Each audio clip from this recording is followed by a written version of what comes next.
हरीश रावत, ये कहा जा रहा है दिल्ली मीटिंग के बाद, लेकिन क्या वाकई मान गए हैं? क्या वाकई जो पीड़ा थी उनकी, जो दर्द था, जो कि ट्वीट्स के जरिए वो दिखाने की कोशिश कर रहे थे, क्या उस पर बात बन गई है? यही समझने की हम कोशिश कर रहे हैं। सभी मेहमान हमारे साथ बने हुए हैं। रुक करना चाहूंगी मैं शांति प्रसाद भट्ट जी आपका। अब क्या कहेंगे आप? क्योंकि इससे पहले डिबेट में जब हम चर्चा कर रहे थे, बस मुझे लग रहा था कि एक मिठाई के डिब्बे की कमी रह गई थी, क्योंकि आप जो बोल रहे थे काफी मीठे मीठे बोल हरीश रावत के लिए निकल रहे थे, क्योंकि उस दिन आपके बड़े नेताओं के साथ मीटिंग हुई थी हरीश रावत की। आपने भी यहां पर बैठकर कहा था कि वेलकम होगा अगर वो हमारी तरफ रुख करते हैं। अब क्या कहेंगे आप? देखिए गरिमा जी, रीना जी, सॉरी रीना जी, मैंने हरीश रावत जी को ये नहीं कहा था कि वो आएंगे, तो मैंने उनको ये कहा था कि कद्दावर नेता हैं, यदि वो राजनीतिक रूप से अपने आप को उपेक्षित महसूस कर रहे हैं तो निश्चित रूप से ये उत्तराखंड के लिए ठीक नहीं है। दूसरी बात, हरीश रावत जी का अगर काशी सिंह गिरी जी के साथ बैठकर चाय पीना, उनका ट्वीट कि मैं उपेक्षित हूँ, कुछ मगरमच्छ मेरे को साइड कर रहे हैं, ये जो बोलना है, ये निश्चित रूप से जब दो राजनीतिक बड़े दिग्गज हों तो उनके बीच में जो चर्चाएं होती हैं। देखिए हरीश रावत जी का ये कहना कि मैं उत्तराखंडियत के लिए जीना चाहता हूँ और मैं उत्तराखंड के मुद्दे में का क्वादे झंगोरा की बात करने वाला हूँ, मुझे साइड कर दिया जा रहा है।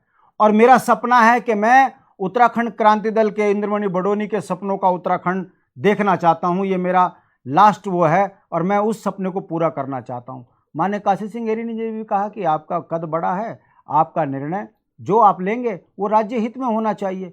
एक चाय के टाइम पर एक औपचारिक बात, कौन था वो जिसने फोटो खींची पर्दे के पीछे से, और कौन? यूकेडी इतने काम कर रही है, अखबार में खबर नहीं छप रही है मगर फ्रंट में वो खबर बन गई। इसका मतलब निश्चित रूप से क्षेत्रीय सोच का सहारा लेकर जो तीर हरीश रावत जी ने चला, वो तीर इतने बेहतरीन निशाने पे लगा कि 12 बजे सारे दिल्ली पहुंच गए। और उसके बाद हरीश रावत जी का बयान देखिए ना, कदम कदम बढ़ाए जा और दिल्ली वालों के लिए उत्तराखंड को लुटाए जा।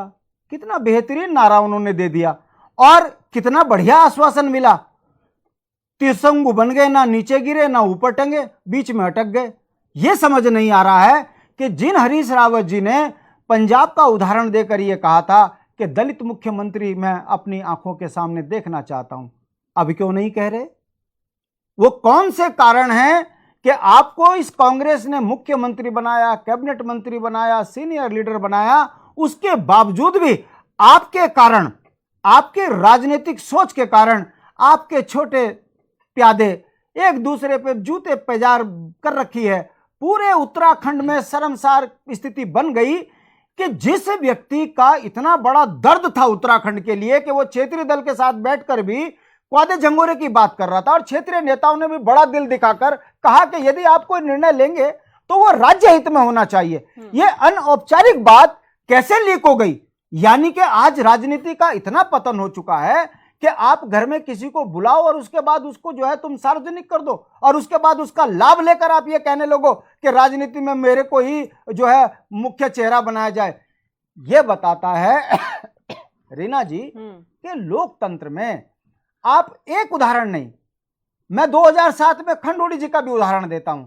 एक बार नहीं 2 बार मुख्यमंत्री बने और कंधा उत्तराखंड की जनता का लिया। और तीसरी बड़ी महत्वपूर्ण बात कह रहा हूं जो अनौपचारिक हुई थी मगर उसका अर्थ बहुत बड़ा है। ये क्योंकि मेरे सामने मैंने सुना है कि यार मैंने गैरसैंण की बात करी, मैंने सत्र चलाया, मैं 2 जगह से हार गया। विजय बोगड़ा ने गैरसैंण के लिए पत्थर रखा, वो भी बाहर हो गया। त्रिवेंद्र रावत ने जो है गैरसैंण जो है ग्रीष्मकालीन राजधानी करी, उसका भी पत्ता साफ हो गया। यार जो भी गैरसैंण की बात कर रहा है उसकी सरकार से सफाया हो जा रहा उत्तराखंड से, इसका क्या मतलब होगा? इसका मतलब यह है कि जो पहाड़ की पहाड़ियत पर बात करेगा, फाइनेंसर उसका राजनीतिक हत्या करेंगे। और यह हरीश रावत जी के मुंह से निकलना यह बताता है कि आज 22 वर्ष के बाद भी यदि पहाड़ों में शिक्षा की व्यवस्था नहीं सुधर रही है, राजधानी का मसला नहीं बन पा रहा है, आपके नौजवान बच्चों को ब्लॉक स्तर पर अच्छी स्वास्थ्य सेवाएं नहीं मिल पा रही हैं, स्टेडियम नहीं बन पा रहे हैं, गांव के प्रधान 1500 रुपए में इस कदर अपनी प्रधानी में लज्जित हो रहे हैं। आखिर जो कांग्रेस 73वां संशोधन लोकसभा में पास कर पंचायतों को मजबूत करने की बात करती थी, 10 साल की नौकरी में उस कांग्रेस ने पंचायतों को क्यों खत्म किया, ये बताता ठीक है कि बड़े बड़े फाइनेंसर नहीं चाहते कि पहाड़ में विकास की जो बात करेगा उसकी वही हसर होगा जो हरीश रावत जी का हुआ, जो त्रिवेंद्र का हुआ, जो बहुगुणा का हुआ, जो तीरथ का हुआ। ये तमाम संदेश राष्ट्रीय पटल के नेताओं के मन मस्तिष्क में जिन फाइनेंसरों ने बैठाया है वो बताता है कि उत्तराखंड क्रांति दल से दूरी बनाने का मतलब क्या है। मेरे बड़े नेता दिवाकर भट्ट जी ने कहा, आओ यार मिलकर उत्तराखंड को, जब हम राज्य आंदोलन में एक हो सकते हैं संयुक्त संघर्ष समिति में, आओ यार मिलकर फिर एक उत्तराखंड की उत्तराखंडियत के लिए काम करते हैं। हरीश रावत जी ने हमारा मंच पे इस्तेमाल करा, फोटो लीक करी और उसके बाद अपनी सेटिंग कर ली। और मैं आज बता दूं, इस मंच से क्या, आपके चैनल से मैं बोल रहा हूं, प्रीतम तय है मुख्यमंत्री। और ये जो झगड़े हो रहे हैं, ये दो बड़े पावर ब्लॉक के झगड़े हो रहे हैं। एक का फाइनेंसर कह रहा है कि नहीं, दूसरे का फाइनेंसर कह रहा है नहीं। इन फाइनेंसरों के झगड़े में उत्तराखंड की जो दुर्गति हो रही है, पहाड़ का जो पहाड़ियत पर लड़ने वाले लोग, चाहे वो कांग्रेस के हो चाहे भाजपा के हो, वो ये देख रहे हैं कि कितना बड़ा मजाक देहरादून के अंदर इन नेताओं ने बना दिया है। शांति प्रसाद भट्ट जी, 22 में दिया जाएगा। तो फिर आप लोग क्यों तैयारी कर रहे हैं? आप कह रहे हैं कि मुख्यमंत्री प्रीतम सिंह बनने जा रहे हैं। अरे भाई मैं फिर वही देखो, ये इसी को कहते हैं पत्रकारिता।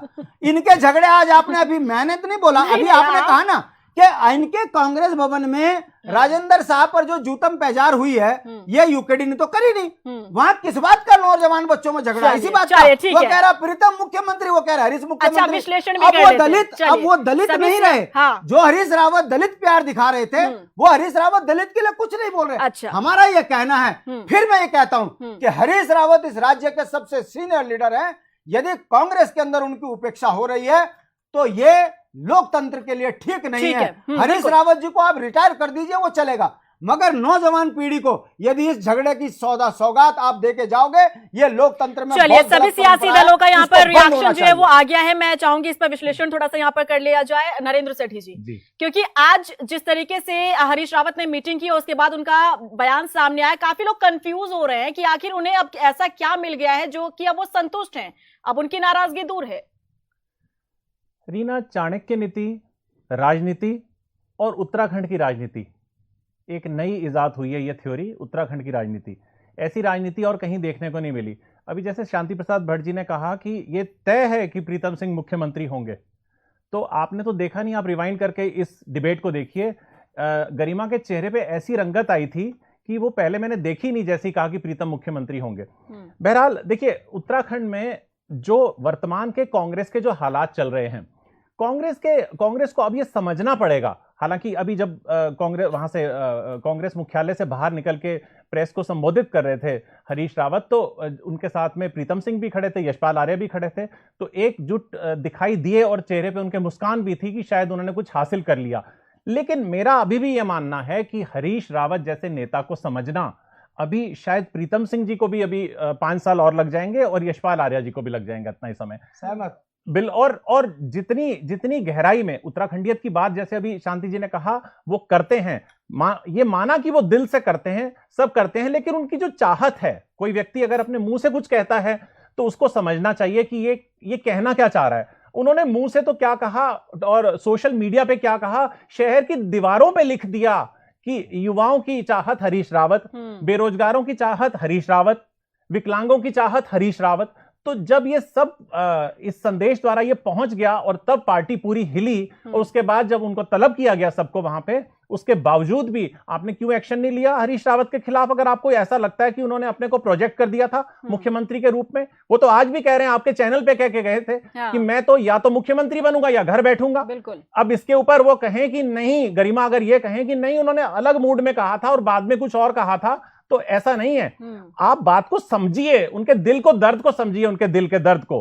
हरीश रावत जो है, जिस व्यक्ति ने 5 दशक से ज्यादा उत्तराखंड की राजनीति में ब्लॉक प्रमुख से लेकर केंद्रीय मंत्री तक दे दिए हों, और उनकी अगर कोई चाहत होगी और उसको दीवार पे पोत कर वो बताना पड़े उनको है चाहत, और मैं तो नहीं मानता राहुल को, तो मैं ये मानता हूं कि राजनीति में चलिए इतना तजुर्बा तो नहीं है जितना हरीश रावत का है, लेकिन फिर भी एक संगठनात्मक तौर पर वो उनके अध्यक्ष हैं तो उस नाते उनको तवज्जो दे रहे हैं और वो बात कर रहे हैं। लेकिन जो समीकरण सामने निकल के आएंगे, अब जो हालात हैं सामने, कांग्रेस इसको स्वीकार करे ना करे, लेकिन जो इनके प्रभारी ने, चुनाव प्रभारी ने यहां पे जिस तरीके की फिटकड़ी का काम किया, फूट डालने का काम किया था, उसको शायद डैमेज कंट्रोल करके कांग्रेस हाईकमान ने बचा लिया है। जैसा कि सुरेंद्र कुमार ने कहा कि ये बीजेपी के एजेंट हैं, इतनी बड़ी बात कहना, क्यों नहीं सुरेंद्र कुमार को बर्खास्त कर दिया अगर उन्होंने कहा है प्रभारी को कि ये बीजेपी का एजेंट है। यानी कि प्रेशर पॉलिटिक्स के साथ में इनका वजूद उससे ऊपर तो है ही है प्रभारी से, तो ये तो सिद्ध हो ही गया